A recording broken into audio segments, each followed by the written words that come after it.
Hello, habari. Leo nataka niwaoneshe jinsi ya kutengeneza, jinsi ya kufanya picha ifade. Labda unatengeneza poster, unataka uandike pembeni au unataka uandike kwa chini. Kuna njia nyingi, kuna njia mbili mostly.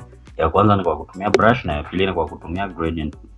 Ya kutumia gradient ni precise kuliko ya kutumia brush. Brush utakuwa na scratch sehemu chache. Sasa hii nataka kukuonyesha ni perfect na ni effective. Unachotakiwa kuwa nacho ni picha yako kama hii. Hapa picha yangu nimeshaerase size, sio smart object. Kwa hiyo nikitaka kuselect haraka haraka nitakuja tu hapa, nitakuja hapa kwenye quick action. Kama una Photoshop kuanzia 2019, 2020, 2021 basi una hii quick actions. Ukibonyeza hapo utaona remove background na select subject. Kwa nitabonyeza tu hapa remove background, itanitolea background hivyo. Kwa hiyo mpaka hapo background yangu imeshatoka. Kwa hiyo nitakuja hapa chini, nita add solid color. Solid color na add labda ni hii hapa, au unaweza ukaweka yoyote tu wewe unataka. Mimi nimeona hiyo hapo ni sawa. Ukisha select ile ya mask yako uta right click afu uta apply. Ile ya mask nataka ni apply. Nikisha apply ile ya mask nita add layer mask nyingine hivi. Nikisha add nitakuja hapa kwenye color, kwa vile hii layer mask yangu ni nyeupe.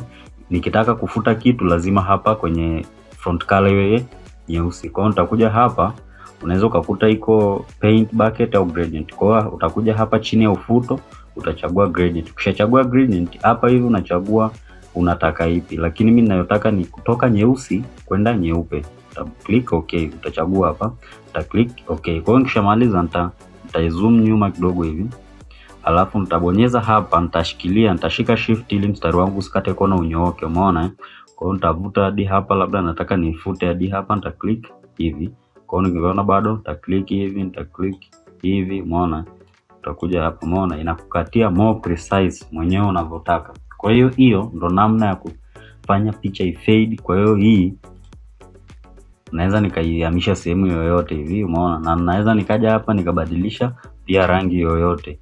Umeona, labda nikiweka nyeusi hivyo hivyo bado inanionyesha effect yangu imebakia pale pale. Kwa hiyo ndo namna rahisi ya kutengeneza picha yako fade effect kwa kutumia gradient, na ni easy na ni perfect. Usisahau kusubscribe na kulike na kucomment, pia kutana notification usiendelee kukosa tutorial zetu zinazokuja kupitia channel hii. Asante.